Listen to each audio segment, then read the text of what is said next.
Being a lead designer at Lionhead is actually an interesting job because we have one of the industry design luminaries working here in Peter Molyneux. So I work very closely with Peter to define the game vision, and then I work specifically day to day on the team trying to bring those pillars and that vision to reality. And along the way I work pretty much several times a week with Peter reviewing the game, talking about the game, and trying to execute on both what we want to do and what he is encouraging us to do. You're still going to be a hero. You're still going to have swords, you're still going to have guns, you're still going to have magic. But this time you're going to be leading a country as well as that. We're not going to make it easy for you though. There are going to be challenges in your rule. Like many of us have seen, the leaders that we elect in today's world often age badly in the first couple of weeks when they realise the enormity of the problem that they're taking on. We have always been a game that tries to be fairly accessible and something that hits a broader audience. So with Fable 3, what we're doing is keeping that foremost when we're thinking about building it. But those that are long-term Fable fans won't be disappointed. Everything that they've loved about the Fable franchise will still be there. A role-playing game is all about, this is me playing the role of a hero and a king or a queen. It's really about not getting rid of every element of an RPG, but certainly making it something that people who aren't interested in that side of things will still enjoy. New technology in Fable 3, I think the main thing for me is Simon nodding in the background. The tools are actually a bit slower at the moment, so I probably wouldn't want to talk about that. We've got a real issue with that. Move on. Obviously, with Fable 2, we had a stable code base to work from, so we've mostly been working on new cool things to go and put into the game. One of the things that people have come to expect from Fable is innovation. And in Fable 3, we've really pushed the boat out. We've totally looked at the morph system, thrown it all away and started again. And the first thing that we've got is something called extreme morphs.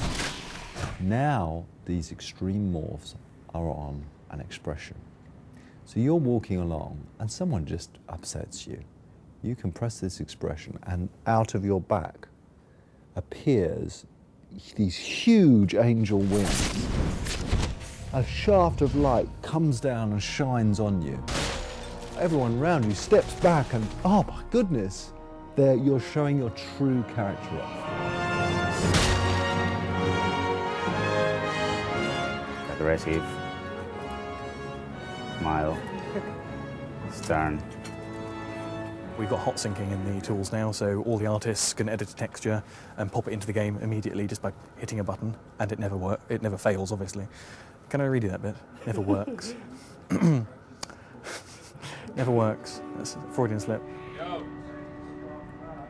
There's another thing which I think we could use for morphing, which is really interesting, which I've never seen before, and that is the weapon that you use.